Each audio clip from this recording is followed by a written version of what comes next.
Merci, Père, pour ta présence qui nous remplit en Christ. Présence glorieuse. Christ en nous, c'est l'espérance de la gloire. Et c'est pourquoi il n'y a aucun doute en nous que nous le sentons ou pas. Nous te remercions simplement pour cette présence-là. Et que cette présence se manifeste dans nos vies, dans nos cœurs. Afin de donner gloire au nom de Jésus. Merci, Père, pour cette grâce que tu nous as donnée d'être ton peuple au nom de Jésus. Amen. Amen. Asseyez-vous dans sa présence. Asseyez-vous dans sa présence. Nous vous saluons dans le précieux nom de Jésus-Christ. Nous vous bénissons dans le nom de Jésus-Christ. Gloire à Dieu. Si vous demeurez en moi et que mes paroles demeurent en vous, demandez ce que vous voudrez et cela vous sera encore. Une dernière fois, si vous demeurez en moi et que mes paroles demeurent en vous. Oh oui, demandez ce que vous voudrez et cela vous sera accordé. Jean 15, verset combien? Jean 15, verset combien? Voilà, c'est dans Jean 15, verset 7. Tu ne sais même pas que c'est Jean 15, 7 qu'on vient de chanter. C'est pas un chant. C'est le verset 7 de Jean 15. Textuellement, sans enlever un iota, rien. Si vous demeurez en moi et que mes paroles demeurent en vous, demandez ce que vous voudrez et cela vous sera accordé. Mon frère, ma soeur, il est important que nous comprenions la parole excellente de Dieu. Nous sommes dans la nouvelle série, la prière triomphante. La prière triomphante. Et la prière triomphante, nous avons vu le dimanche surpassé la place et le rôle de la prière dans la vie du vrai adorateur. Et là, Dieu nous a révélé qui il est. Dieu nous a parlé en disant que lui, il est le Dieu qui écoute la prière. Parce que David savait une chose. Il était un adorateur. Il était un intercesseur. Il avait développé beaucoup de noms composés de Dieu. Et il avait celui qui a dit Jéhovah Shalom. C'est lui qui a dit Jéhovah Rohi, l'Éternel est mon berger. Mais un jour, il s'est assis pour voir par rapport à la prière, quel est le nom composé qu'il va donner à ce grand Dieu-là. Dans tous les domaines, la guérison, Jéhovah, donc Rapha. Dans la victoire, Jéhovah Nissi. Dans la justice, Jéhovah Sidkenu. Donc, mais pour la prière, David s'est assis. Il a regardé. Et à la fin, n'ayant pas trouvé un nom composé textuellement qui correspond à ça, alors il a utilisé l'expression « Oh, toi qui écoutes la prière ». Oh, toi qui écoutes la prière. s'il écoute la prière, qu'est-ce que les hommes doivent faire? David dit, tous les hommes viendront à toi. Tous les hommes sans exception viendront à toi.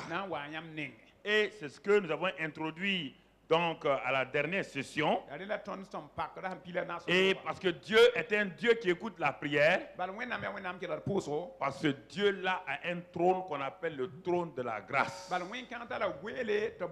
sur lequel il est assis. Il nous invite, approchez-vous donc avec assurance au trône de la grâce, afin de faire quoi? D'obtenir miséricorde et d'être secouru dans tous nos besoins. Donc la prière s'adresse au Dieu de grâce qui est assis sur le trône de la grâce. Alors, comme il est assis là-bas, ça veut dire que ce Dieu de la grâce est celui qui écoute ma prière. Et il m'invite, même quand il me voit tremblotant, même quand il me voit souffrant, il dit: mon enfant, viens à moi, car je suis assis sur le trône de la grâce. Ne t'inquiète pas, élève ta voix. En toute chose, fais connaître tes besoins par des prières, des supplications, avec action de grâce. Et la paix de Dieu, qui surpasse toute intelligence, gardera ton cœur en Jésus-Christ. Alors, je commence à découvrir, je croyais que je priais pour prier. Je croyais que je devais prier simplement. Non, la prière a un objet bien précis, c'est le Dieu qui écoute la prière. Ce Dieu est assis sur le trône de la grâce. Ah, mais j'allais dans les groupes de prière pour prier, on ne parlait pas de ça. Mais oui, on ne parle pas de ça parce qu'ils ne savent pas de quoi il s'agit. Les gens se mettent au milieu comme le nombril de la terre et disent: venez, on va prier seulement, venez, on va prier. Ils se sont assis comme Dieu et vous partez adorer des idoles humaines à la place du Dieu qui écoute la prière.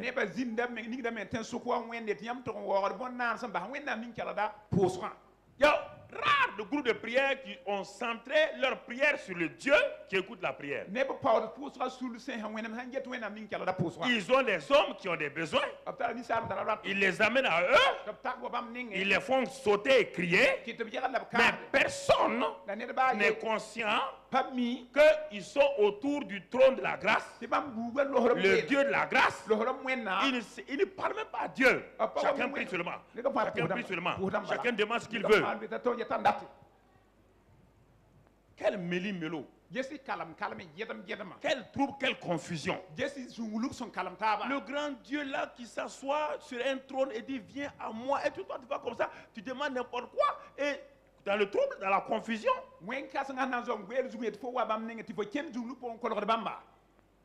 sans aucun respect pour lui. Regarde Jésus.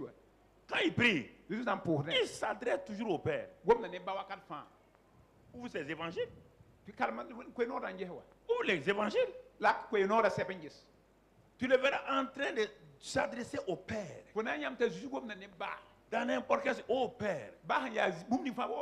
Toujours Père. Il parle à quelqu'un de précis. Il parle dans une attitude de respect, d'honneur. Il ne vient pas pour prier. Il ne vient pas parce que Lazare est mort. On va faire une réunion de prière autour du tombeau de Lazare. Même devant le tombeau de Lazare, il s'adresse encore au Père. Quand on lui donne les pains et tout, il s'adresse encore au Père. Toujours il s'adresse à quelqu'un. Parce que le Dieu qui écoute la prière, Jésus dit: c'est mon Père. Et comme c'est mon Père, la relation est plus facile. Quand Dieu est un Dieu lointain, quand il n'est pas ton Père, ta vie de prière est un problème. C'est pourquoi tu n'as pas confiance pour prier toi-même. Et un homme qui n'est pas exaucé dans sa prière personnelle, c'est un homme échoué. C'est une femme qui a échoué. Pas fier à rien. Il y a des choses que Dieu donne sans la prière, il y a des choses que Dieu donne par la prière. Quelle est ta vie de prière personnelle? Mon frère, ma soeur. Et c'est pourquoi nous avons vu les 6 points le dimanche passé. Et nous avons fait le point de cela et on va aller détail par détail. Nous sommes en train d'aller vers la Pentecôte. Et on va aller point par point.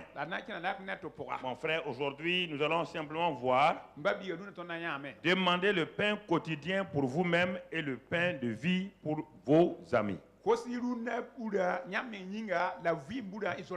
Demandez le pain quotidien pour vous-même. Et demandez le pain de vie pour vos amis. Qu'est-ce que ça veut dire cela? Un titre si long, qu'est-ce que ça veut dire? Parce que tout commence par un commencement. C'est notre première session après l'introduction, notre première session. C'est pourquoi dans Luc 11, verset 1, nous allons voir quelque chose d'important. Luc 11, verset 1. Jésus priait un jour en un certain lieu. Ah, donc Jésus priait.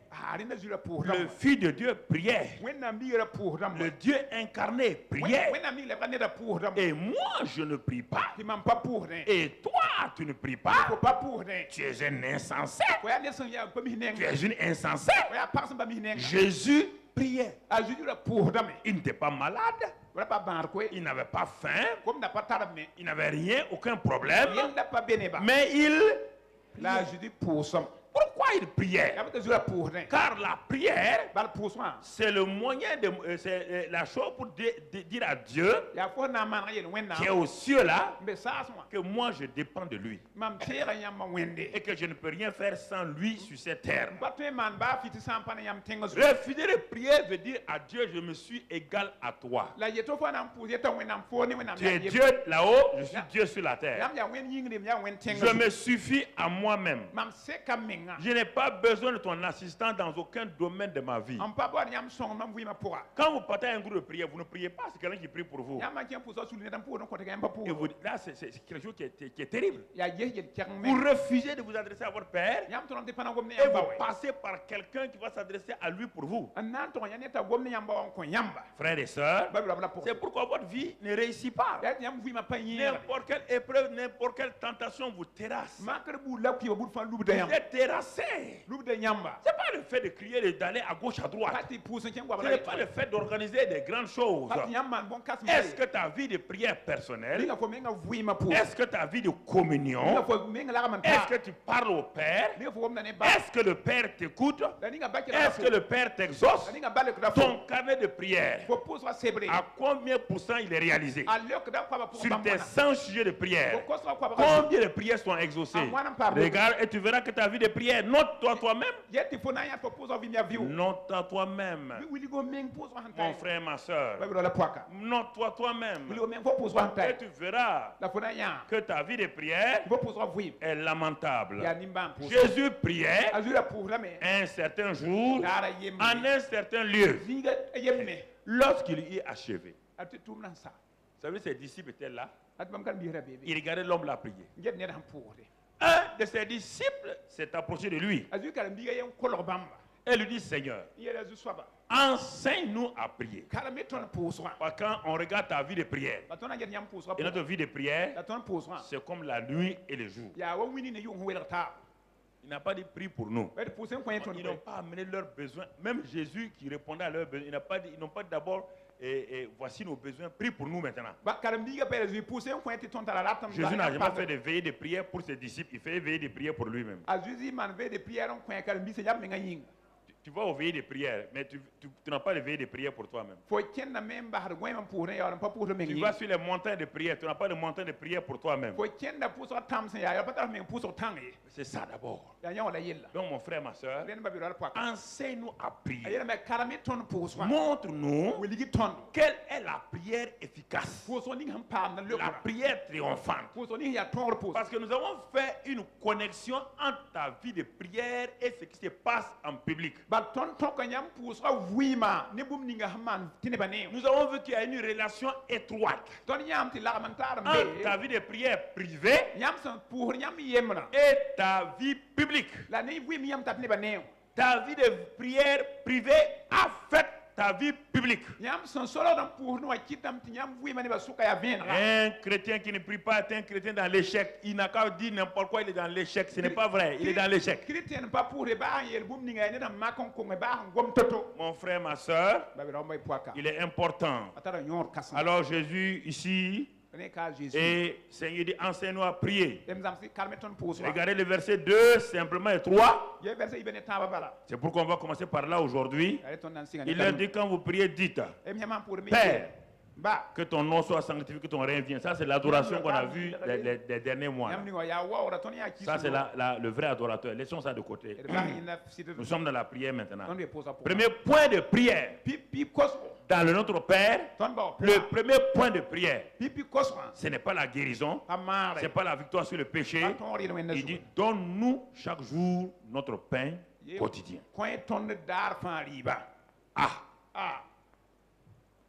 Donne-nous chaque jour notre pain quotidien. Ah bon? On doit demander notre pain. Le pain quotidien concerne quoi? La vie matérielle et financière du chrétien.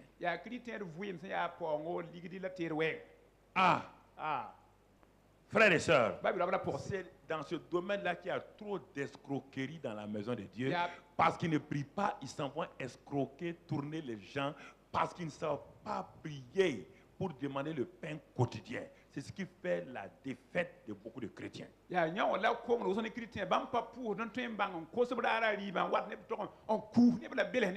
Jésus a commencé par un point très important. Parce que le pain quotidien, c'est la nécessité, c'est la chose importante pour qu'un enfant de Dieu vive dans la paix, dans la sécurité, pour pouvoir faire le reste.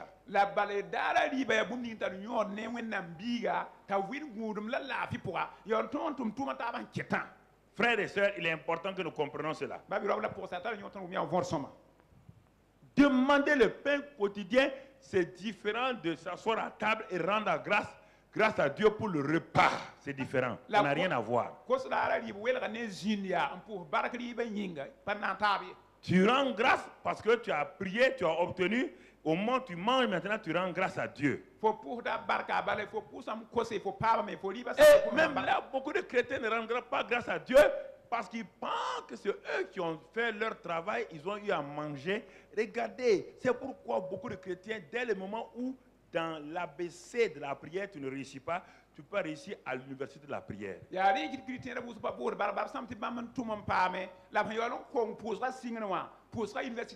voudrais vous amener à des choses simples que nous comprenons ces vérités.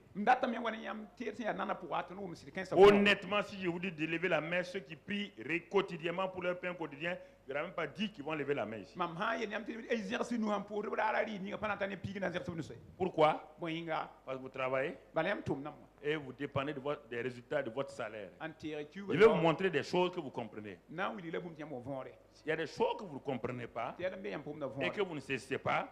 C'est ça qui vous crée des problèmes.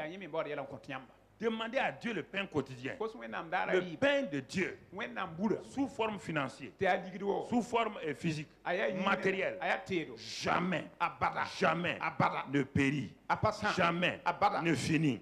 L'abondance est là. Mais le travail, le salaire change à cause de la crise économique. L'entreprise change à cause de la crise économique. Toutes les choses changent à cause de la crise économique. Mais pas le pain que Dieu donne à quelqu'un. On va aller pas à pas, vous allez comprendre qu'est-ce que le pain quotidien. Et vous allez cesser vos escroqueries, là, mentir, voler dans l'entreprise, voler l'essence, voler, vous allez arrêter ça. Tromper les gens, vous allez arrêter.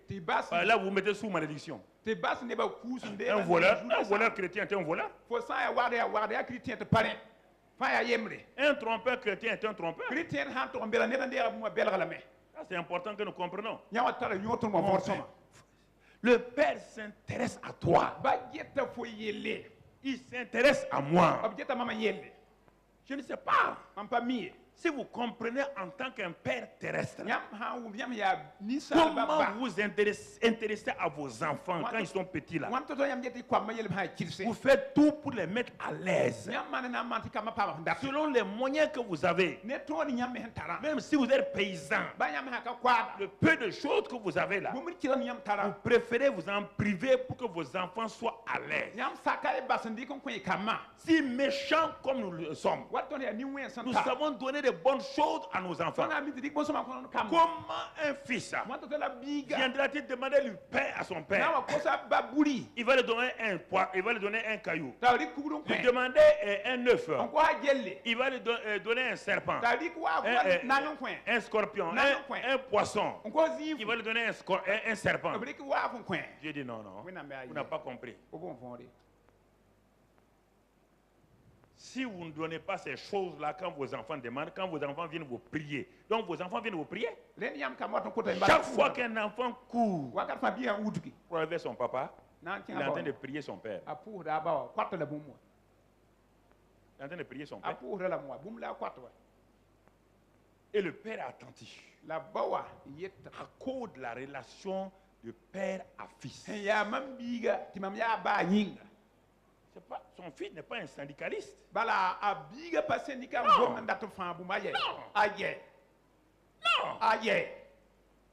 Moi, ça me révolte que vous pensez que vous êtes comme des syndicalistes demandant à Dieu. Dieu n'est pas un maître et vous êtes des gens du syndicat. C'est la mentalité du monde.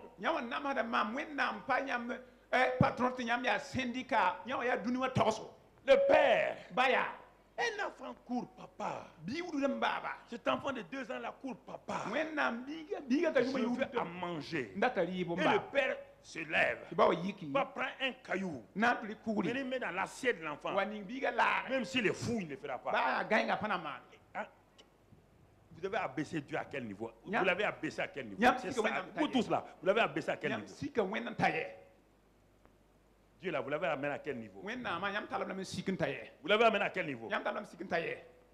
Je vous pose la question. Vous avez ramené Dieu là à quel niveau? Dieu est en dessus de vous. Et ça peut aller. Ça peut aller. Dieu. Dieu. Vous lui demandez un vêtement. Il ne va pas vous donner un vêtement. Il va lui prendre un sac. Il y a quelque chose qui ne va pas dans quelque chose ne va pas là. Il faut enlever ça. Est-ce que vous comprenez la prière? Vous courez pour aller où? Vous cherchez quoi dans la prière? Ça, c'est le pain quotidien. On n'a pas touché encore la guérison. On n'a pas touché encore comment vaincre les démons. Je vous prends d'abord au niveau ABC. Comment vous chassez des démons si vous ne pouvez même pas demander à votre père, si vous n'êtes pas sûr que le père vous donnera un pain quotidien? Comment un démon va vous répondre? Si le démon qui sait que vous êtes douté, comment va-t-il vous dire quand vous le chassez, il va vous répondre? Comment? Il va vous répondre comment? Vous flattez? Les démons vont faire un recul pour mieux revenir avec 8 démons. Frères et sœurs, vous voyez, le Père s'intéresse aux besoins physiques, matériels, moraux de ses enfants. Mon frère, ma sœur, c'est le domaine où vraiment n'ont pas impliqué la prière. Pourquoi n'ont pas impliqué la prière? Parce que nous allons comprendre quelque chose de très très important. Nous allons comprendre quelque chose de très important dans Genèse 2 verset 8. Genèse 2 verset 8. Regardons ce que la parole de Dieu nous dit. Genèse 2 verset 8. Puis l'Éternel planta un jardin en Éden, du côté de l'Orient. Quand Dieu a fini de créer toutes choses, maintenant il va s'occuper de l'homme qu'il a formé. Regardez comment Papa, bon Dieu, c'est pourquoi on dit El Shaddai, il y a le sein d'une maman. Il est père et en même temps le sein d'une mère. Qu'est-ce qu'il a fait pour son petit garçon Adam? Vous partez, quand vous êtes en grossesse femme, vous partez acheter des berceaux, vous partez acheter tout. Vous préparez, vous êtes content. Vous dites, ah, ça ira à mon bébé, ça ira à ça. Papa, bon Dieu, c'est lui qui vous a donné cette pensée-là. Ça ne vient pas de vous. Ne croyez pas que vous êtes des mères formidables. Non.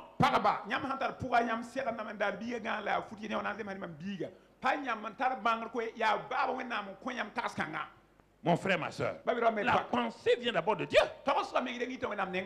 Qu'est-ce qu'il a fait quand il a formé l'homme là? Toute la terre était remplie de bonnes choses. Mais il est parti choisir un endroit qu'on appelle Éden, le jardin des délices. Il a planté lui-même ce jardin-là, le jardin des bénédictions, le jardin de la grâce, le jardin où tout est abondant pour son enfant. Alléluia. Écoute-moi, mon frère. Je suis passionné lorsque je comprends la prière. Je suis passionné, la prière devient facile. J'ai un bon papa. Non, je ne suis pas tourmenté. Je ne parle pas faire ma prière. Non, mon frère, ma soeur. Un jardin d'Éden. Un jardin de délices. Là-bas, il n'y a que des délices, des délices, des délices. Papa dit, mon enfant doit faire ce que je vais lui demander de faire. Il faut donc que je le mette à l'aise. Vous dites, vous êtes devenu chrétien pour faire l'œuvre de Dieu et vous manquez du minimum. Vous manquez de paix, vous manquez de joie, vous manquez d'argent, vous manquez de tout ça là. Le Dieu là qui vous a dit de travailler pour lui va vous mettre dans la misère et dans des problèmes, dans des tentations, dans des défaites totales.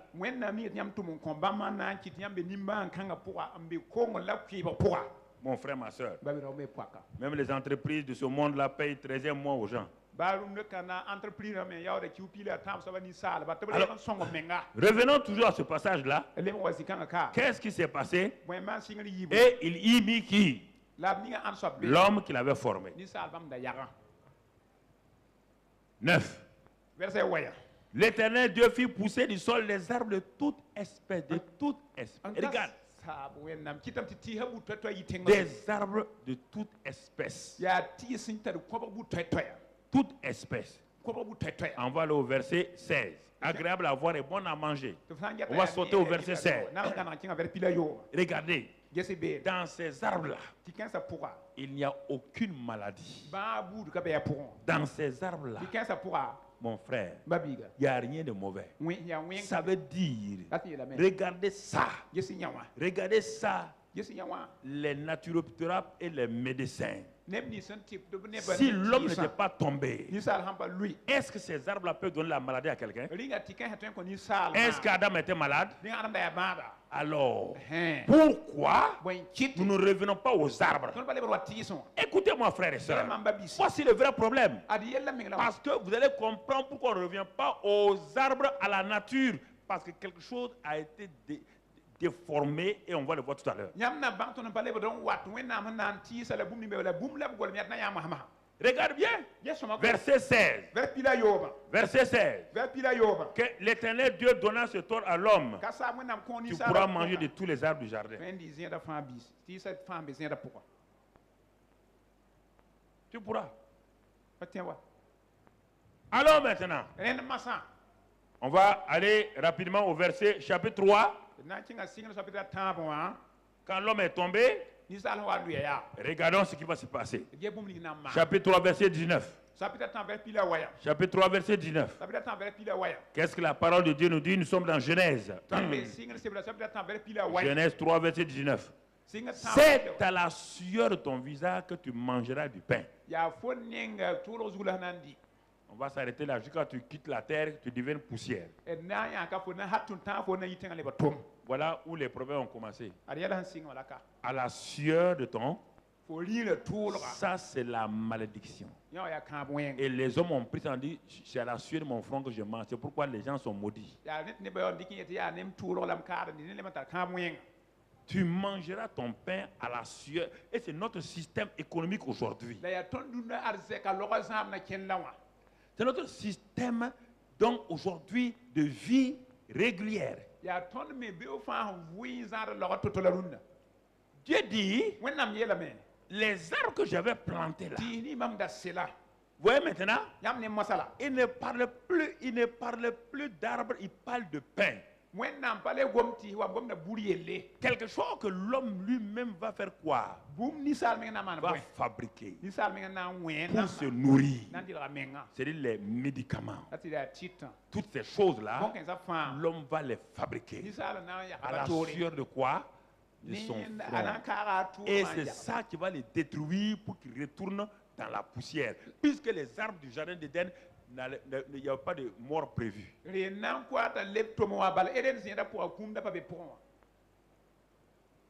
pas de mort. Puis ça vient de Dieu. Dieu dit, maintenant, on passe dans une autre chose, une autre étape. C'est le pain. Il n'y a pas le feu dans le jardin d'Éden. Il n'y a pas de mort dans le jardin d'Éden. Tout est naturel. Il cueille les choses, il les mange naturellement. L'homme doit faire du pain maintenant. C'est pourquoi on dit à la sueur de son front. Le feu là amène sueur. Les dépenses de force physique vont amener sueur. La recherche scientifique va amener des sueurs, de l'argent. Tout ce que l'homme va faire maintenant, parce qu'il a refusé de dépendre de Dieu, il le fera à la sueur de son front. C'est pourquoi pour avoir ton diplôme de pharmacien, tu as la sueur de ton front. Pour être chef d'entreprise, à la sueur de ton front. Mais ça se termine toujours par la poussière. La poussière. C'est pourquoi Jésus est venu sur la terre. Il a voulu ramener l'homme au jardin d'Éden.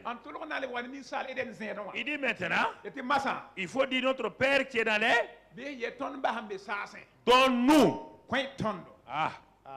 Et dit, c'est lui, il va enlever la sueur de son. Il est venu pour enlever la sueur de notre. Pour qu'on revienne à qui encore? Au Père. Pour que le Père nous donne encore notre pain quotidien.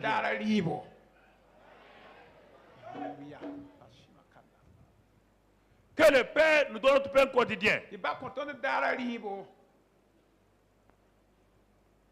Le pain quotidien, il y a tout. L'entreprise que tu veux faire, le travail de vendeur de luxe, tout est là-dedans. La nourriture, le vêtement, tout est là-dedans. Les gens ne comprennent pas. Tout le monde cherche travail à la fonction publique. Un chrétien, Dieu dit, demande-moi ton pain quotidien. Demande-moi de te révéler le moyen par lequel tu vas nourrir ta famille, tu vas prendre soin de tout le monde. Non. Je suis maintenant pharmacien.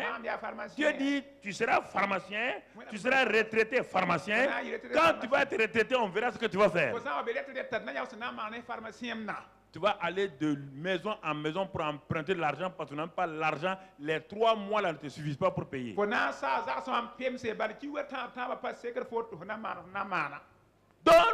mon pain quotidien. C'est-à-dire, révèle-moi le moyen par lequel, papa, où il n'y a pas de malédiction, pour que désormais, je puisse manger, boire, me vêtir. Dieu dit, mais, dis au Père, parle au Père. Parle au Père.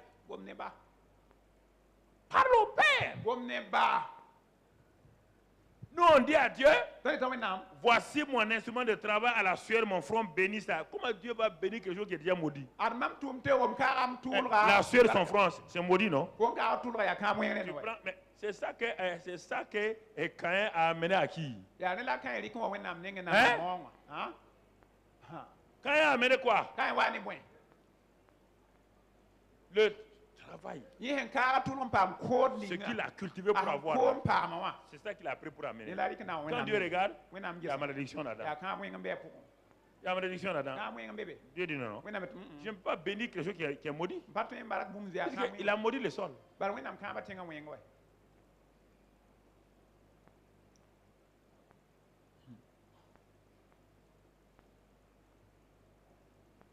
Quand Abel est parti, Abel dit, mais tout ce que je vais faire là, c'est la sueur de mon front. Ce que Dieu a créé là, c'est les animaux.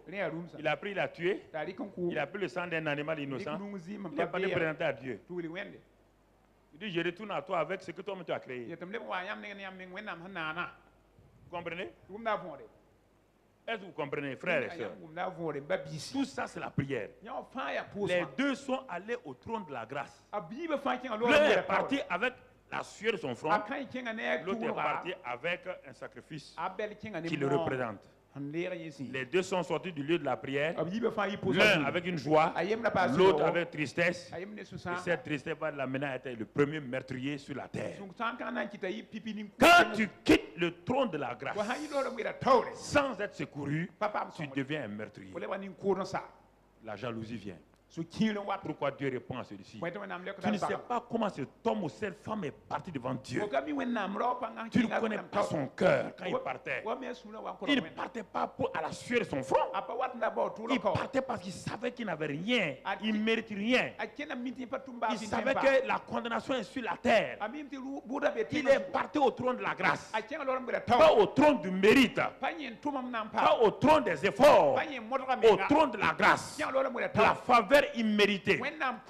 C'est là-bas qu'on y va. Et c'est là-bas qu'Abel a trouvé la bénédiction. Mais quand il est parti, il dit, je vais montrer à Dieu, comme il a dit, on doit vivre à la sueur du front là. J'ai vu qu'à la sueur de mon front, j'ai fait beaucoup de travail, j'ai fait du jardinage, j'ai tout fait. Mais tu oublies que le fruit du sol est maudit. Tu as oublié ça, Caïn? Que le fruit du sol est maudit. Et que la sueur de ton front, c'est déjà chose. C'est pourquoi Jésus nous donne, entraîne dans un autre degré de prière. Il dit, si tu dois gagner ton pain à la sueur de ton front, change. Demande au Père. Le pain là, il y a deux pains maintenant. Il y a le pain que le Père donne, il y a le pain que la sueur de ton front donne. Qui vient de ton travail. C'est pourquoi les gens sont jamais contents. À la sueur de ton front, là, ton salaire, là, ça fait quoi? Regarde, ça ne peut même pas faire un mois. On est obligé de te payer mois par mois. Mois par mois. Chaque mois, c'est toi qui cours pour savoir s'il y a un communiqué, si on a placé quoi, les billets, on a fait des virements.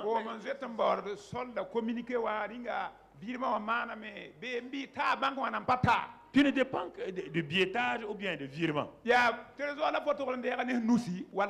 est-ce qu'Abraham a fait des virements? Où est-ce que Jacob a fait des virements? Où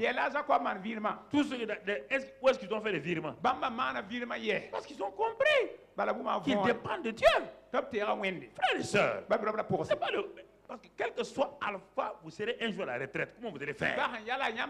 Si vous ne dépendez pas de Dieu là, vous croyez que votre trimestriel là peut résoudre vos problèmes? Même pas payer votre loyer. Ça peut même pas payer. Quand un chrétien termine sa vie comme ça, c'est un misérable. Ah, la prière. Bon, allez, vous allez où? On a une veille de prière. C'est pourquoi? À quoi c'est la veille de prière? Parce qu'on doit prier, non? Qui t'a dit ça qu'on doit prier? Qui t'a dit qu'on doit prier? Qui t'a dit? On doit prier comment? On doit prier qui? Quelle est la tactique? Quelle est la stratégie? Quel est le but? Quel est l'objectif général? Quel est l'objectif spécifique de la prière? Chaque chose a un objectif. Tu veux prier pour quoi? Satisfaction personnelle? Tu veux prier pour les autres? Tu veux prier pour quoi? Pour le pain qui vient de la sueur de ton front ou le pain qui vient du Père? Donc nous, notre pain de ce jour. Il n'a pas dit, je vais dépendre du pain de ma sueur. Parce que dans Genèse 3, il dit pain qui vient de ta sueur. Jésus dit du pain qui vient du Père. Il y a deux pains. Il y a deux pains. Deux pains, mon frère. C'est pourquoi beaucoup de retraités, malgré leur titre, il n'y a pas de joie, il n'y a pas de paix. Les inquiétudes sont là. Malgré le fait qu'ils soient chrétiens, les inquiétudes sont là. Mon frère, alors nous allons voir le Dieu qui écoute la prière là m'invite. Qu'est-ce qu'il me dit? Le même David va nous révéler quelque chose encore, le psaume 34. Les lionceaux éprouvent la disette et la faim. Mais ceux qui cherchent l'Éternel ne sont privés d'aucun bien. Venez, mes fils. Voilà. Écoutez-moi. Voilà. Donc, vous voyez déjà. Je vous enseignerai la crainte de l'Éternel. Oui, écoutez, frères et sœurs. Pourquoi David a compris le cœur de Dieu? Laisse le verset en bas là-bas, le verset 10. David est un berger. Il est habitué aux animaux. Les domestiques comme les animaux sauvages. En vivant donc dans la brousse, David s'est aperçu de quelque chose. Même le lion là, le lion puissant là, il dit, les enfants du lion là, c'est-à-dire les lionceaux là, éprouvent la disette et la faim. Il va vous enseigner quelque chose. Ils éprouvent, malgré la puissance du lion là, il arrive à un moment donné, bien qu'il soit le roi de la brousse, à un moment donné, ces lionceaux commencent à rugir. Ils ont faim. Il te montre deux extrêmes. Sur la terre, le lion est le plus puissant. Mais malgré ça, ces petits ont des problèmes. De disette et de faim. De manque. De faim. Mais regarde maintenant, il prend l'autre extrême. Il prend l'autre extrême, toi et moi. Mais, vous voyez bien, mais ceux qui cherchent l'Éternel ne sont privés d'aucun.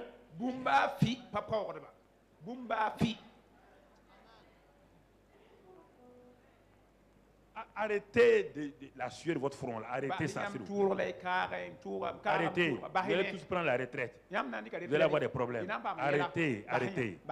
Commencez à dépendre de Dieu. C'est pourquoi vous avez des problèmes, vous criez. Quand l'économie ne va pas, vous criez. Quand on ne paye pas, l'État a pris vos marchandises, l'État ne paye pas, vous pleurez. Pourquoi vous pleurez? L'État ne peut pas arriver à payer. Plie genoux devant Dieu. Rares de gens prient quand ils ont des dettes envers l'État. Ils ont des crédits envers l'État, ils prient. Rares de gens. Rares. Ils sont en train avec 5 000 francs de corrompre les gens. En bas. Dans les services, il faut positionner, mon ami. La prochaine rentrée là. Faites tout pour que ma facture la passe un peu.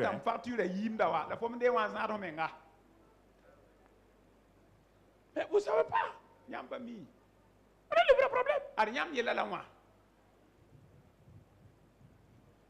Jamais j'ai dirigé comme jamais j'ai fait la corruption à quelqu'un. C'est quand quelqu'un a fait du travail bien, il l'appelle après, viens là, viens. Tiens ça. Jamais.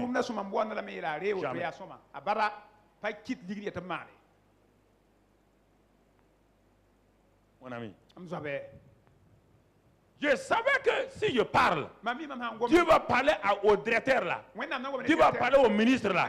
Dieu va parler à tel président là. Je sais que mon Dieu parle au président, au ministre et au premier ministre. Je n'ai pas besoin d'aller faire des courbatures devant les gens. Non. Pourquoi? Vous ne connaissez pas comment maîtriser vos situations. C'est pourquoi vous avez des compromis.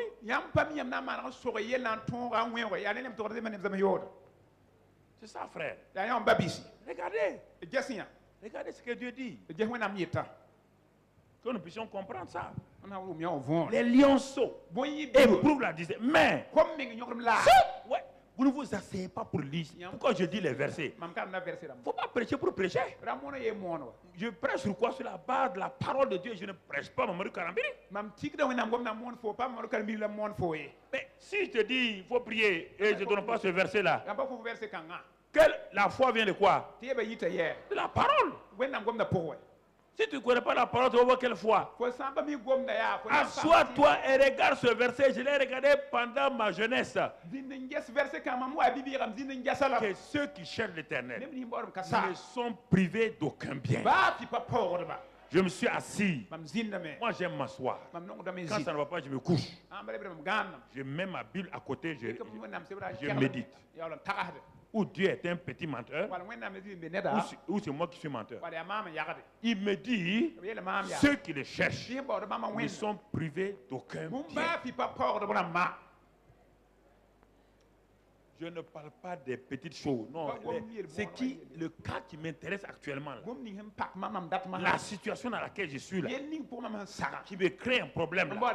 Il dit, c'est moi que tu cherches. Tu cherches qui? Tu cherches le Dieu qui écoute la prière. Ah, tu es à la bonne porte. Tu es au bon endroit. Tu cherches qui? Un homme de Dieu qui prie pour moi, qui a l'onction. Tu es au mauvais endroit. Tu es au mauvais endroit. Tu es au mauvais endroit. Je te pose la question, quand j'ai commencé à faire le... Qui était là pour prier pour moi? Qui? Je vous pose la question. Quand même, je suis un exemple pour vous montrer qui était là. Malgré le fait que j'étais un jeune converti là partout, on me demandait. J'avais compris certains principes que les gens n'ont pas compris. Je me rappelle que 2 grands pasteurs sont venus à une de mes réunions à Koulougou quand j'étais là simple. Mais quand j'ai prêché, ils m'ont dit, mais où tu as eu tout ça là? Or, ils sont là encore vivants. Hein. Je m'asseyais, ce que Dieu dit là, je regarde. Je te parle de ce que je sais. Si tu ne connais pas la prière, je vais t'enseigner la prière. Il faut enseigner la prière. Ça n'est pas de... Pourquoi tu es agité comme ça? Tu es agité pourquoi? Ton enfant vient. Maman! J'ai faim maintenant. Tu vas l'amener à l'hôpital? Est-ce que la faim peut faire comme ça? L'enfant vient de maman, j'ai faim. Maman. Dis à papa comme ça. Papa, j'ai faim. Envoie le pain.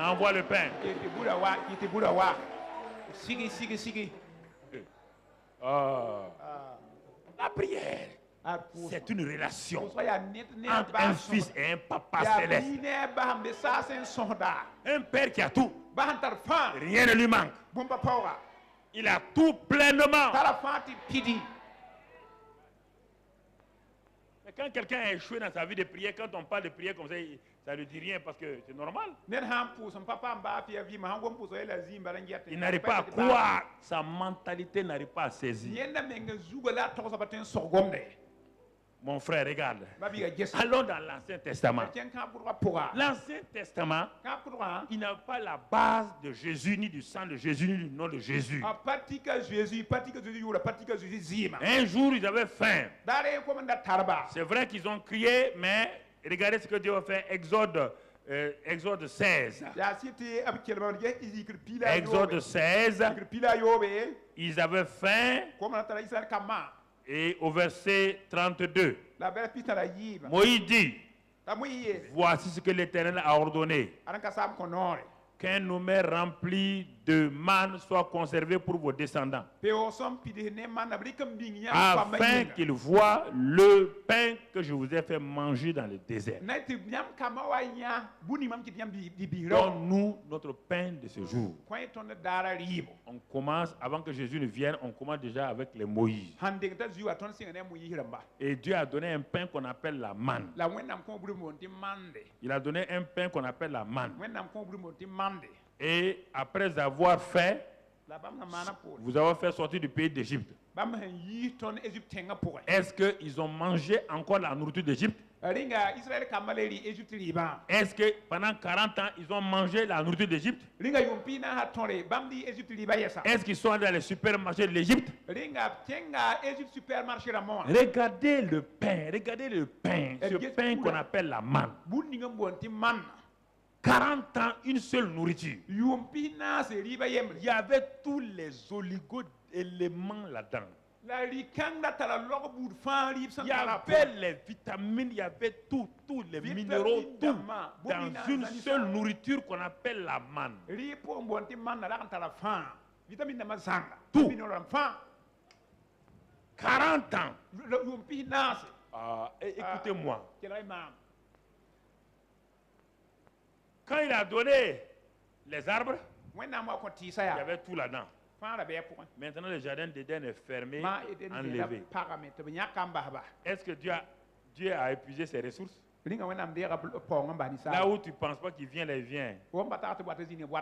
Maintenant, il donne quoi? Les gens ont vu descendre quoi?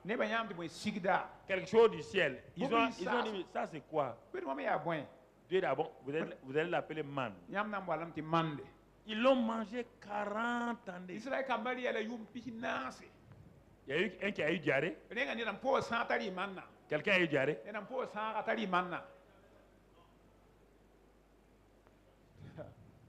Quelqu'un a eu diarrhée.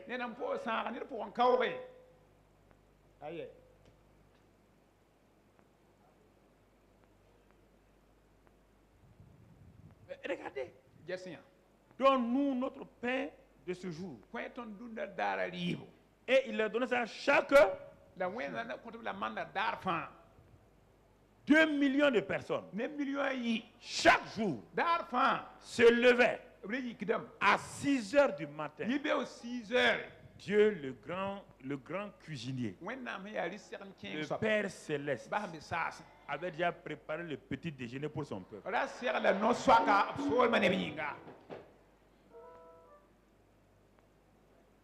Ils ont demandé du pain.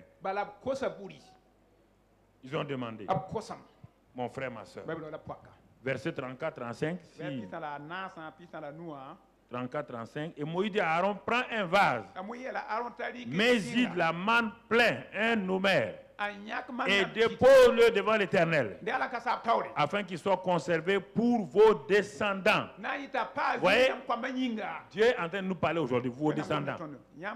Suivant l'ordre donné par l'Éternel à Moïse, Aaron le déposa devant le témoignage, c'est-à-dire le tabernacle, afin qu'il fût conservé.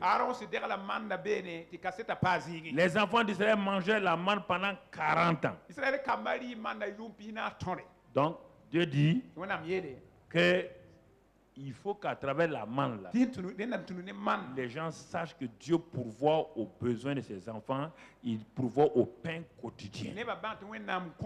Le pain quotidien, est-ce qu'ils ont, c'est dans une boulangerie? Hein? Ce que je veux vous dire là, est-ce qu'il n'y a pas de blé? Il n'y a pas de blé en Égypte? Il n'y a pas de blé ailleurs? Est-ce que Dieu a demandé d'aller faire du pain avec des boulangers? Je veux vous dire, vous êtes libre de dépendre de votre sueur. Et vous êtes libre de monter à un niveau supérieur pour que chaque jour vous osez avec amour et humilité vous tenir devant Dieu pour dire à Dieu, donne-moi le pain de ce jour. Ça veut dire quoi, même dans le naturel, l'alimentation naturelle?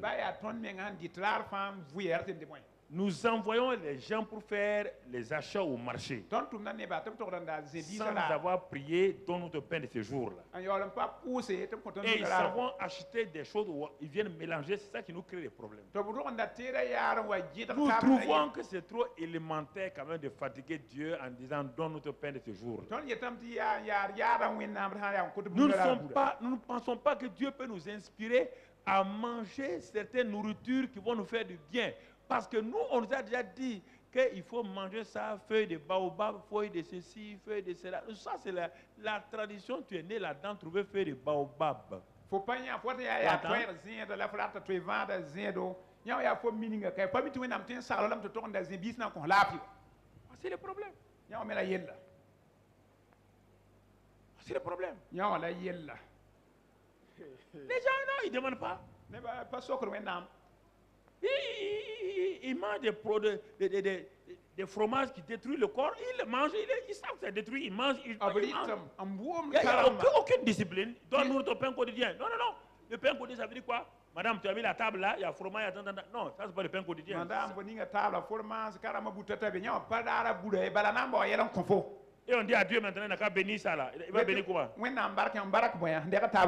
Quand Caïn a amené ce que Dieu a béni, vous amenez des choses qui détruisent la vie d'un homme, vous pouvez vous dire maintenant, Seigneur, bénis ce repas. Dieu dit, je ne bénis pas. Vous ne le savez pas. Je vais vous le dire, vous ne le savez pas, il ne bénit pas. Dieu ne bénit pas ce qui tue quelqu'un. Il va le bénir comment? Il va le bénir comment?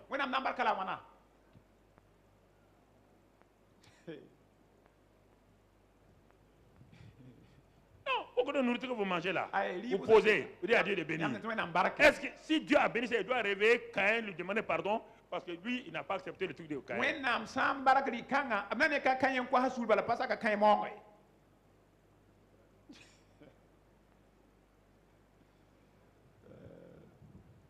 C'est ça? Après que Adam et Ève soient, tout ce qu'on mange là vient de la quoi? De la mort, non? Oui ou non? Pour manger la viande, il faut faire quoi? Dès que tu as tué l'animal. C'est la mort que tu as déclarée. Quand tu manges ça, qu'est-ce qui rentre en toi? Au fur et à mesure que tu manges les animaux morts, la mort fait quoi en toi? C'est logique. C'est pourquoi tous les peuples qui ont refusé ces nourritures-là, qui ont vécu dans les choses naturelles, vivent longtemps, 120, 130 ans. Dieu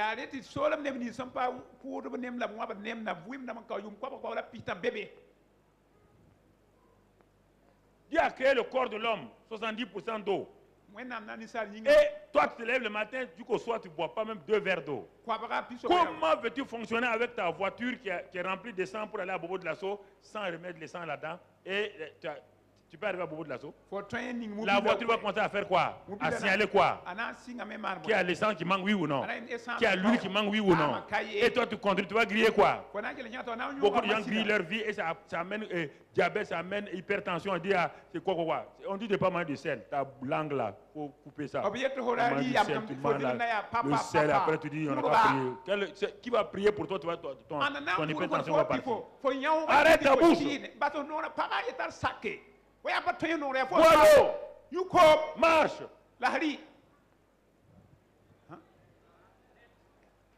Il y a quoi? Pourquoi vous voulez vous tuer vous-même? Ah, je vais manger, mais quand je vais aller à l'église, on va prier pour moi. Mon ami, la prière ne guérit pas un gourmand. Le gourmand se répand de ça. Gourmandise, et arrête de manger ça. Même le docteur te dit, monsieur, il faut arrêter de manger ça. Un point, c'est tout, oui ou non? Alors, moi, je suis dans les deux niveaux. Écoutez-moi. Écoutez-moi, frère et soeur. Mon ami, mon frère. C'est important que tu comprennes. Important, la manne. Mais ils vont demander la viande. Mais quelle viande? Mais pourquoi Dieu n'a pas amené des bœufs? Pourquoi Dieu n'a pas amené des bœufs? Pourquoi Dieu n'a... Ils vont demander la viande à Dieu. Et regarde ce que Dieu va amener. Exode 16. Exode 16. Dieu. Ah, écoutez. C'est pourquoi ceux qui ont regardé la Bible là, ont été des grands inventeurs dans ce monde. Exode 16, verset 13. Ils ont demandé. Et le soir, ils surveillent des cailles qui couvraient le camp. Et au matin, il y eut une couche de rosée autour du camp. Pourquoi? Parce qu'ils veulent la viande. Ils voulaient la viande. Mais pourquoi? Et réfléchissez pourquoi Dieu n'a pas fait apparaître des bœufs. Ils sont en voyage. Ils sont en marche. Dieu connaît le régime. Dieu sait quel est le régime qui leur va. Quand vous priez, Dieu vous donne la meilleure chose. Quand vous ne priez pas, vous mangerez à la sueur de votre front. On s'est levé qu'on va faire poulet de 15 jours. Poulet de 15 jours. Dieu a mis un cycle pour les poulets. Poulet de 15 jours. Aujourd'hui, poulet de 15 jours a tué les gens de 15 ans.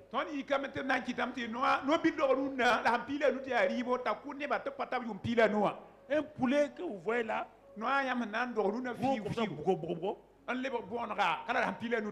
toi tu manges ça.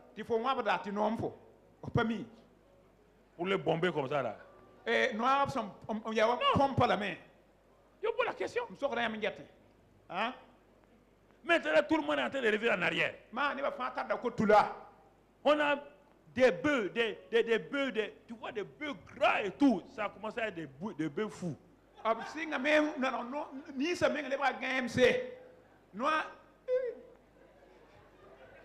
On dit vache folle. Depuis que Dieu a créé les vaches, est-ce que tu as déjà vu une vache folle? Mais quand ils ont commencé à toucher aux vaches, les vaches sont devenues quoi? Vous ne priez pas. Vous envoyez la bonne au marché. Vous n'avez pas prié. Tout ce qu'elle va acheter, fait dans la cuisine là. Vous allez comprendre ce que c'est. Et maintenant, vous venez vous asseoir et dire, Seigneur, bénis ça. Demandez votre pain quotidien. Vous allez sortir le matin, demandez qu'est-ce que vous allez manger là. Tout le pain quotidien, le travail et tout. Que Dieu sanctifie ça. Donne-nous. Dieu a envoyé des cailles.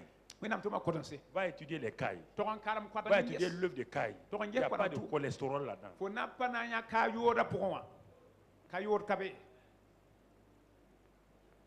Pourquoi Dieu n'a pas amené autre chose? Pourquoi il amène des cailles? Dieu ne peut pas faire sortir des bœufs. Il ne peut pas faire sortir la viande rouge. Pourquoi il amène les cailles? Va lire les cailles. C'est ça. Vous lisez la Bible, vous lisez la Bible avec un esprit scientifique. Vous croyez que le scientifique est plus intelligent que Dieu?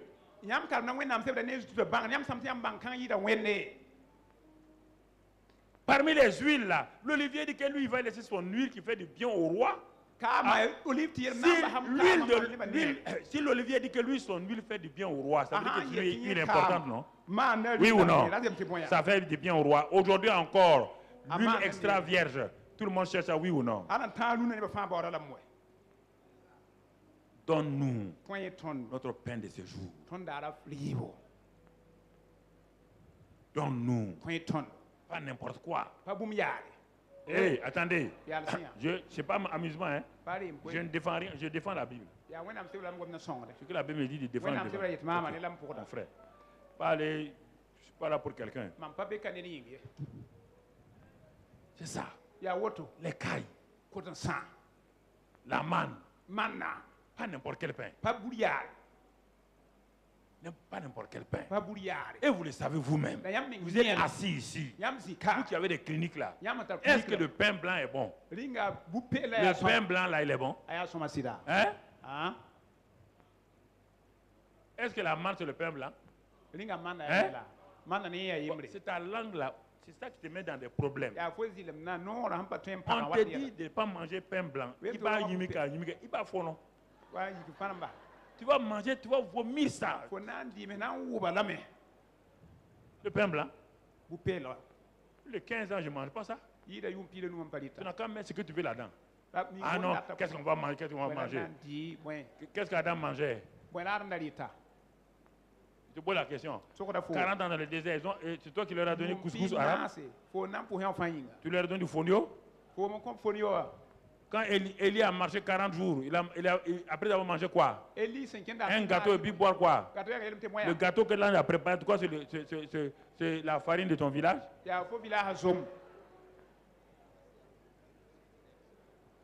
Non. Il faut vous réveiller là. Donne-nous notre pain. C'est une prière importante. On n'a pas dit donne-moi le pain du boulanger X pour manger. Ah non, on ne parle pas de ça. On parle de ce qui vient de Dieu. Ce qui vient de Dieu là, ça soit en matière de nourriture, ça soit en matière de travail. Autre là, c'est préférable à tout autre chose. Donc, prie Dieu pour ça. Prie Dieu pour ça, mon ami. C'est ça. Vous ne priez pas pour ça. Quand vous levez seulement, Seigneur, protège-moi, protège mon mari. Que le sang de Jésus. Dis bon, très bien, le sang de Jésus n'a qu'à te protéger, mais toi, tu viens de mettre une bombe dans ton ventre.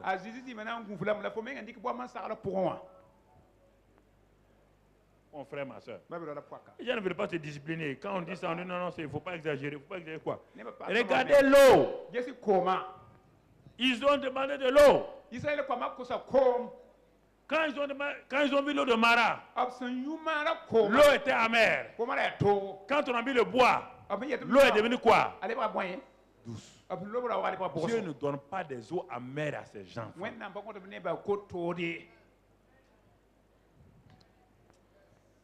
Dieu ne donne pas une eau qui amène l'amertume. Les eaux de vie, les whisky, ce sont des eaux qui amères. C'est de l'eau qui est amère parce que c'est de l'eau. Et maintenant, on a ajouté des choses, c'est devenu quoi? Amer. C'est l'eau de Mara. Et toi, tu bois ça, tu manges chingom pour venir dimanche matin. Ça te regarde. Non. Non, mais vous faites du mal à vous-même. On doit mourir de quelque chose. Qui t'a dit qu'on doit mourir de quelque chose? Que chacun doit mourir de quelque chose. On doit mourir de quelque chose. L'eau amère. Mais regardons ici, regardons nombre 20. Nombre 20, verset 11. Quelle sorte d'eau Dieu donne aux gens? Quelle sorte d'eau Dieu donne aux gens? Nombre 20, verset 11. Puis Moïse leva la main et frappa 2 fois le rocher. Bon, c'est l'autre, ok. Il a en sorti de l'eau en abondance. Ok. L'assemblée but et le bétail aussi. Ça, il fallait l'autre exemple. Ok. C'est bon, c'est bon. L'eau est sortie du rocher en abondance. Et te pose cette eau-là. On a ajouté des produits là-dedans pour... hein? On a ajouté des produits là-dedans. Parce que notre pain quotidien, notre eau, doit être sanctifiée.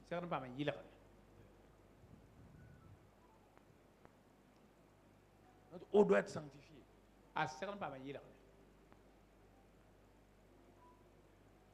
Est-ce que nous comprenons? L'eau naturelle. Non. Nous cherchons des complications.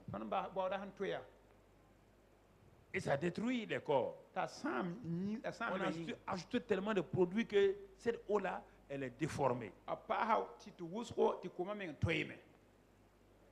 L'eau de rocher. Dieu n'a pas dit, hey, maintenant, allez-y boire, voici la rivière, allez-y boire là-bas. Non. L'eau qui vient de Dieu, le rocher, là, c'était Christ. Quand vous demandez à Dieu votre eau quotidienne, il vous donne cette eau merveilleuse qui vient de Christ, qui vous donne le repos, l'abondance.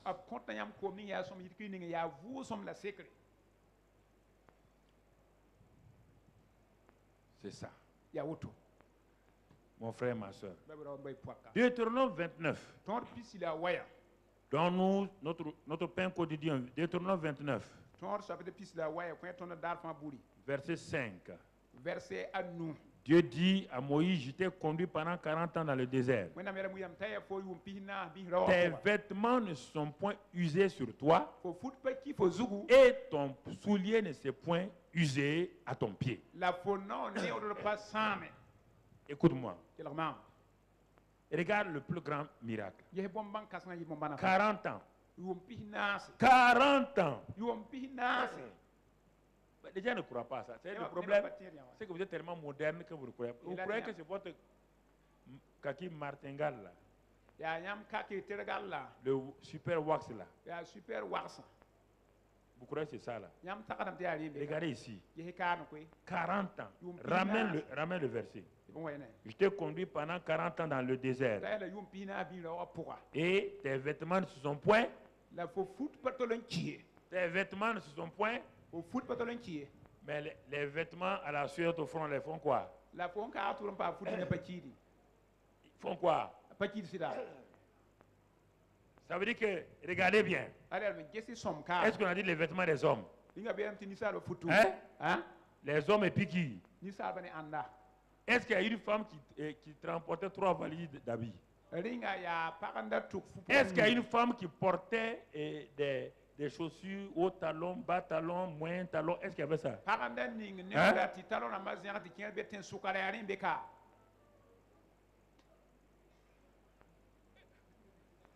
Non. C'est-à-dire que vous voulez moderniser la Bible. C'est ça qui fait le problème.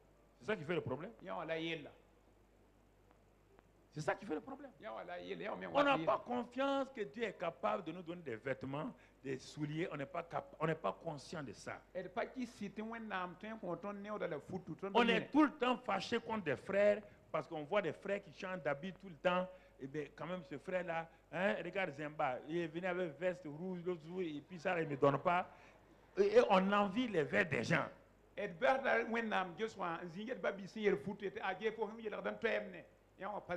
Dieu dit, donne-nous notre pain de ce jour. Regardez, si vous ne croyez pas, regardez les vêtements là, autre chose. Dieu, frères et sœurs, arrêtez de dire que vous êtes pauvres. Le Dieu de la richesse dit qu'il va vous donner des vêtements. Il dit qu'il va vous donner des vêtements. Et cela, on le trouve dans Matthieu. Allons lire dans Matthieu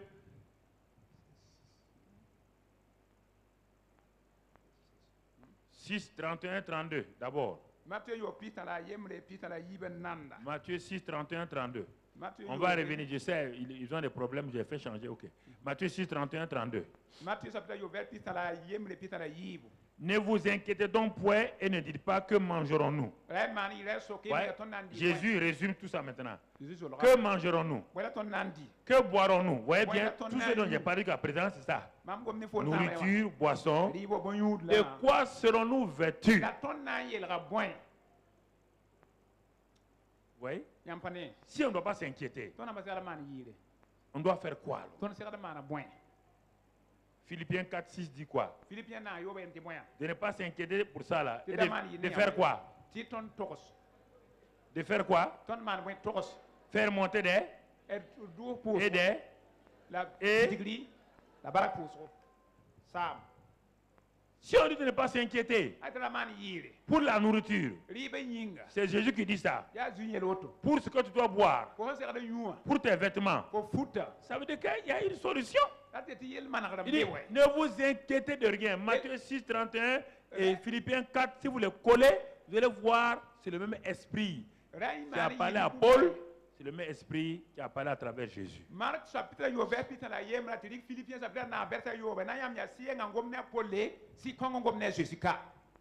Mais mon frère, ma soeur, voici le problème. Voici le vrai problème. Rares les gens dépendent de Dieu pour les vêtements et tout. Les gens ont l'argent, les gens ont un salaire. Ils ne demandent jamais à Dieu de nous donner des habits. Non, mais quand même, nous, on en a beaucoup. Il ne faut pas être trop... Tu ne comprends pas? Ça, c'est un père qui prend plaisir à donner des choses à ses enfants.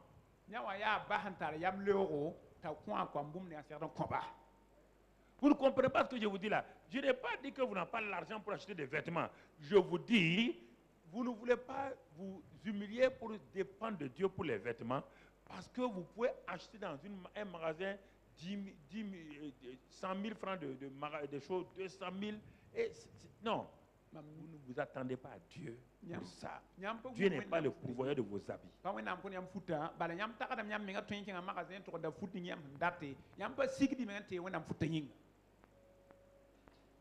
40 ans. Les vêtements ne sont pas usés. Chaussures, le soulier à leurs pieds ne s'est pas usé. Les enfants, ils grandissaient, le soulier faisait quoi?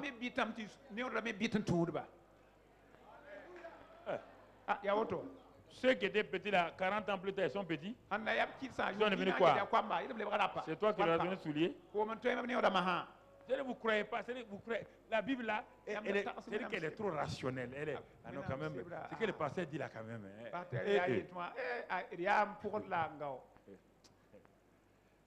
C'est le manque de simplicité qui crée des problèmes. Parce que vous n'êtes pas simple. Vous voulez raisonner, vous voulez dire à Dieu que ça, c'est pas vrai. Ça là, c'est pas possible. Ça là, c'est irrationnel. C'est ça. Vous mettez dans la clique des Gnoxis, des gens qui utilisent leur cerveau pour analyser la parole de Dieu. C'est pourquoi ça ne marche pas. Ça ne marche pas. Mon frère, tu comprends? Ça ne marche pas.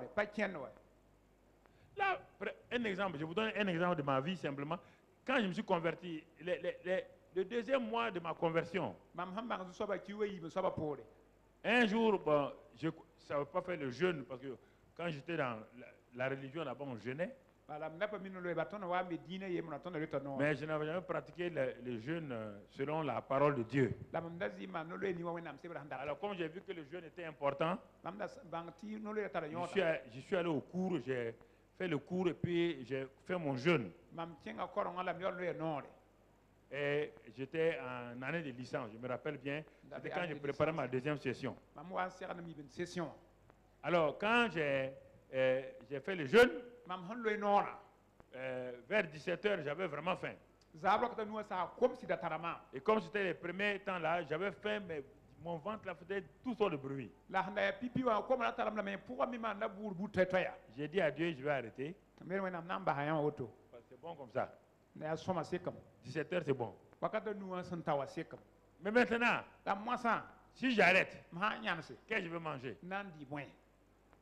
L'heure du restaurant n'était pas encore arrivée. Le restaurant universitaire n'était pas ouvert. Alors, qu'est-ce que j'ai fait?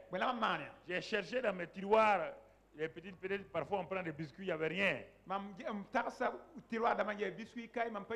Je suis allé chez un voisin là, qui habitait dans un autre bâtiment, là où était Geneviève. Un autre bâtiment. Je suis allé là-bas. J'ai trouvé que sa porte était fermée. Ah, je suis revenu. J'avais faim. Commencé à avoir des vertiges, mon frère.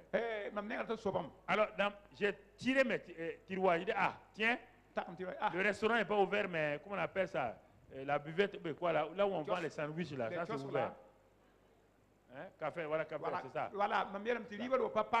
On vend des sandwichs là-bas. À l'époque, c'était 1 franc 50. 1 franc français et 50, c'est ça. J'ai ouvert, tiré mon tiroir. J'ai trouvé une pièce de 1 franc. Il manquait de 50 centimes. J'ai tiré, j'ai regardé sous les tout. Après, je me suis arrêté simplement. J'ai dit à Dieu, moi j'ai faim. Il faut que j'aie le sandwich là pour manger. Seigneur, fais-moi grâce. Je n'aime pas raconter, certains ne croient pas. Dans ma chambre d'étudiant, là, Arnaud Bernard, c'est ça. Dans ma chambre, 340, je crois, la chambre. J'étais là, arrêté, et brusquement, du plafond là. La pied de 50 a fait comme ça.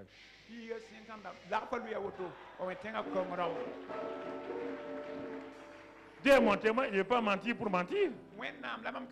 Quand j'ai pris la pièce là, on dirait que c'était l'or. J'ai couru directement où? Cafétéria là. C'est le meilleur sandwich de ma vie que j'ai mangé. Ça, c'est un sandwich de Dieu. J'ai fait des expériences comme ça. On ne peut pas tout expliquer aux gens. C'est là que j'ai commencé à comprendre. Quand il dit demande dans notre pain quotidien là. C'est là que j'ai commencé à comprendre que Dieu nous donne à manger. Regarde comment il a donné à manger à Élie par un corbeau à des heures précises. Il pourvoyait net à chaque heure. L'heure prévue par Dieu, le corbeau venait avec le pain et les fromages. Frères et sœurs, parce que nous avons fait du christianisme un christianisme d'un niveau trop théologique élevé où on a besoin de prières pour les grandes choses, mais les choses quotidiennes simples. Et quand j'ai eu ça, le pain quotidien, j'ai posé ma main sur ma tête. J'ai dit à Dieu, plus jamais je n'échouerai à un examen universitaire. Jusqu'à ce jour-là, je n'ai plus échoué. Je suis allé de mention en mention. Mention en mention. Tu comprends, mon frère? J'ai compris ces choses-là simplement. Simplement. Ma première voiture, je ne l'ai pas achetée, c'est une voiture décapotable. Je l'ai demandé. Quelqu'un est venu de France comme ça. Il est venu déposer la voiture là chez moi, à Koudou. Après, il est parti. Il dit que lui, il s'en va en France parce qu'il a autre chose à faire. Et puis un jour, il m'a dit, mais si tu veux la voiture là, j'ai gardé bien la voiture. Si tu veux la voiture là, il faut prendre. Décapotable. Et jaune brillant. J'ai quitté Koudou pour venir à Ouadou. Quand je mets décapotable, tout le monde me regarde. Et puis voiture de course, hein? Voiture de course. On dit, hein? Karambri est venu.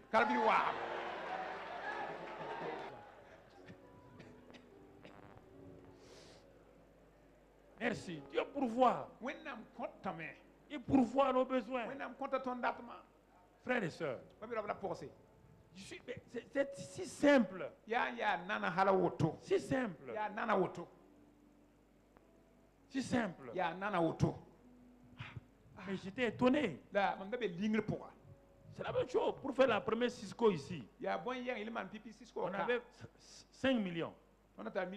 Et le diacre est venu me montrer à l'époque, c'était le diacre Éloi, il n'était pas pasteur. Il est venu me dire que le budget là, c'est 15-20 millions. Je dis, mais ce n'est pas un problème. On va aller, on va faire Cisco. Avec 5 millions. Il ne faut pas t'inquiéter. Dieu pourvoit. J'ai prié. Quand on a fini Cisco, on a dépensé au moins 17 millions. Il restait dans la caisse au moins 7-8 millions. Premier Cisco. Pourtant, on n'a pas dit à quelqu'un de donner de l'argent. C'est ça, frère. C'est ça. C'est ça. Donne-nous notre pain de ce jour. Quand on dit pain là, c'est ce qui est indispensable, ce qui est nécessaire. Ce n'est pas des choses farfelues. On n'a pas dit donne notre chocolat de ce jour. Le pain, ce qui est indispensable, ce qui est nécessaire. En termes de nourriture, en termes de vêtements. C'est pourquoi, frère, quand ce couple-là manquait du vin,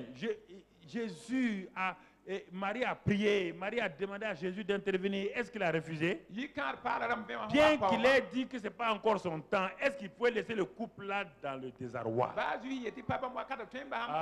Connaissez le cœur du Père. Même si Jésus a dit c'est pas mon temps, le Père a dit c'est pas ton temps, mais tu ne peux pas le laisser à cause de ton temps là, tu ne peux pas le laisser dans le désarroi, dans l'embarras.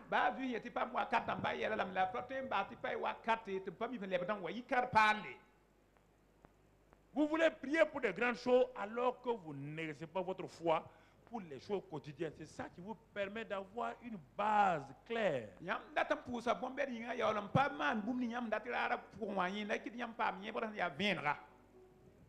Qui vous permet. C'est pourquoi nous ne sommes pas allés trop vite ici. On a commencé, on est allé pas à pas. Parce qu'on savait qu'il fallait s'attendre à Dieu.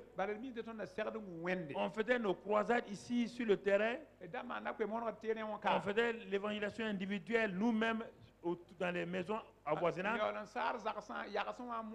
On témoignait partout. C'est plusieurs années plus tard qu'un jour, JPC nous a demandé de faire une première croisade à la maison du peuple. Et Dieu a pourvu à tous les besoins pour faire cela. Personne n'était allé à la maison du peuple parmi les chrétiens. Aucune église n'était allée à la maison du peuple. Nous sommes allés les premiers. On a fait ensuite CIO là-bas. Ça, c'est la mère de Cisco. On a fait ça là-bas. Vous comprenez? Personne n'allait. Nous, on n'est pas allé là-bas parce qu'on veut aller là-bas, parce qu'il y avait trop de foule. On a dit, bon, on va aller louer là-bas. Les gens ont dit, hey, ils sont allés dans le monde. L'église va où? Dans le. Jésus a dit, allez dans le. Jésus a dit d'aller à l'église. Allez dans le monde entier. Et prêcher la bonne nouvelle là-bas. Dieu a prouvé comme cela. Chaque fois qu'il y a un besoin, devant le trône de la grâce. Comment Dieu va pourvoir? C'est pas ça mon problème. Je m'en vais devant lui. Il peut t'appeler lui de pourvoir. Il peut appeler celle-là de pourvoir. Parce qu'il veut bénir celle-là. Il veut lui donner des moyens pour pourvoir, pour l'élever plus tard. Il peut dire à elle ou à elle de pourvoir, pour l'élever plus tard. Mais moi, je ne regarde pas les gens. Moi, je prie le Dieu qui pourvoit. Et je m'attends à lui. Et lui, il suscite des gens pour pourvoir. Frères et sœurs, c'est à ça que j'ai été habitué ici, frère. J'ai été habitué à ça. Donc, je n'ai pas été habitué au. Il n'y avait pas de groupe de prière au Burkina. Mon frère, ma soeur. C'est important que vous compreniez. Ça, c'est simplement, on va s'arrêter là. Parce qu'on n'a pas fini, mais je préfère m'arrêter là. Que vous compreniez. Regardez bien. Regardez le pain quotidien. Chaque domaine de votre vie. Le pain quotidien. Il a changé l'eau en vin. Pierre avait besoin d'argent pour nourrir sa famille. Il avait travaillé toute la nuit sans rien prendre. Jésus arrive, il prouve au pain quotidien de Pierre dans son travail. Il dit, lance, avancez en pleine eau et jetez vos filets pour pêcher.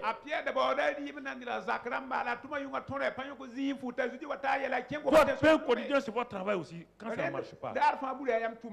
Puisque c'est le moyen par lequel vous devez manger. Et votre entreprise, ça ne marche pas. Votre atelier, ça ne marche pas.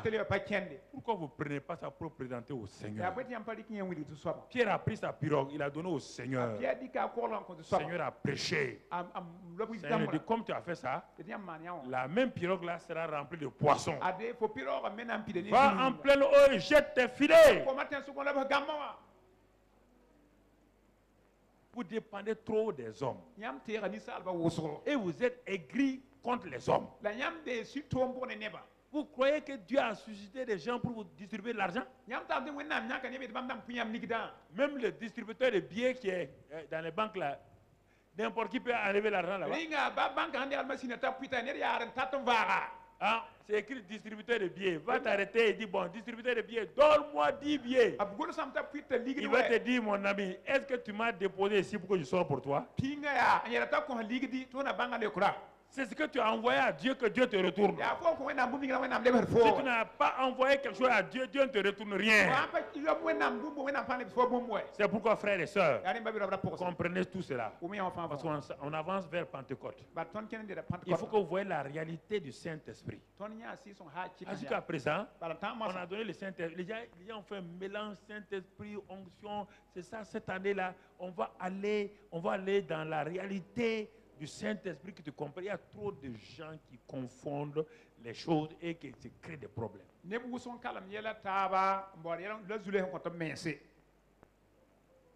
Se crée des problèmes. Il veut diriger le Saint-Esprit. Alors, frères et sœurs, donne-nous notre pain de ce jour. Donc, tout ce qui concerne ta vie personnelle et familiale, Dieu te dit, mon fils, viens vers moi. Prie-moi pour ton travail, pour ta situation, pour ton entreprise. Viens devant moi. Qu'est-ce qui te manque? Qu'est-ce qui te manque? Dis, demande-moi et je te donnerai. Demandez et vous recevrez. Cherchez et vous trouverez. Frappez et l'on vous ouvrira. Il dit, quiconque demande, reçoit. Quiconque frappe, on lui ouvre. Quiconque cherche, trouve. Prenez ces passages-là, asseyez-vous. Dieu ne peut pas mentir.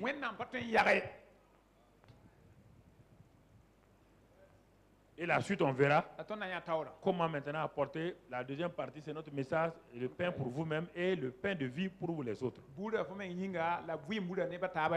Parce qu'il y a plein de vos parents, de vos amis là, les trois amis, c'est qui? Ce sont ceux qui ne connaissent pas l'évangile. Vous dites, ah, j'ai prié pour mon mari. Tu as prié mal pour ton mari. Ne me dis pas, Dieu te dit. Dieu te dit, si on va voir la semaine prochaine, ou bien mercredi, Dieu te dit, si tu es mon ami, si moi je suis ton ami de droite, et j'ai tout, et ton ami de gauche là, c'est ton père, c'est ta mère, c'est ton mari, ta femme, tes enfants, qui ne me connaissent pas comme Dieu, et tu viens chez moi pour demander le pain de vie pour ton ami qui ne me connaît pas là. Il dit, si tu vas m'importuner, tu persévères, tu sortiras avec le pain de vie pour ton ami. Il ne faut pas dire que votre mari, si je connais votre mari, non, je ne crois pas à ça. Luc 11 te dit ça, 5. C'est pas tu ne persévères pas, tu n'importunes pas. Dieu te dit que lui, il est couché à ses enfants. Ça veut dire quoi? Dieu se couche à ses enfants. Ça veut dire quoi? Quels sont ces enfants-là? Quand Dieu dit que lui il est couché, ça veut dire quoi? Si je veux commencer, on va aller trop loin. Donc ça, si tu ne comprends pas ce caractère de Dieu-là, tu vas lui demander du pain. Et toi, tu dis que tu sors avec un caillou pour donner à ton mari. Ton père, comment tu vas chez Dieu? Le gars est parti chez Dieu à 10h du matin. Il est parti à 4h du matin. Il est parti à quelle heure? Au milieu de la nuit. Tu es prêt pour payer ce prix-là? Vous voulez gagner vos maris quand vous avez fini de manger, vous avez regardé la télévision, vous avez les deux pieds chauds, c'est ça que vous voulez gagner vos maris, vos parents? C'est possible? L'autre ami, il était couché, il s'est fait déranger, il est parti déranger Dieu. Et puis il a su que lui n'a pas ce que son ami, son mari a besoin là. Tu n'as pas ça. Ce que ton mari a besoin, tu n'as pas ça. Ce que ton père a besoin, tu n'as pas ça. C'est pourquoi obligatoirement tu dois dans la prière pour demander au Père ce qu'il a pour ton mari. Et quand il est venu avec les 3 pains donnés à son ami, il n'était pas content. Vous voulez amener vos maris les mains vides. Vous voulez amener vos enfants les mains vides. Vous voulez amener vos parents les mains vides. Mon père, mon papa, quoi. Ce n'est pas un problème. C'est pourquoi on ne dit pas de 3 amis. 3 amis. Si ton mari n'est pas ton ami, ton ami, on paye tout pour lui. Si ton père n'est pas ton ami, si ton père est seulement ton père, il y aura pas, tu as des problèmes. Il faut qu'il soit ton ami. Toi, tu es l'ami du milieu. Tu pars chez Dieu, ton ami. Tu demandes ce dont tes amis ont besoin. Parents, amis, enfants, oncles, tout le monde, ton patron. Tu prends le pain de vie, tu leur donnes là-bas. Dieu dit ça n'échoue pas. C'est dans ce passage-là qu'il a dit. On ne peut pas donner un caillou. On ne peut pas donner de mauvais esprit à quelqu'un qui demande le Saint-Esprit. C'est simple. Lisez ça, Luc 11, verset 5 jusqu'au verset 10. Lisez ça. Et on va voir ça soit mercredi ou dimanche. Que la grâce de Dieu soit avec vous. Que sa paix soit avec vous. Au nom de Christ Jésus. Amen.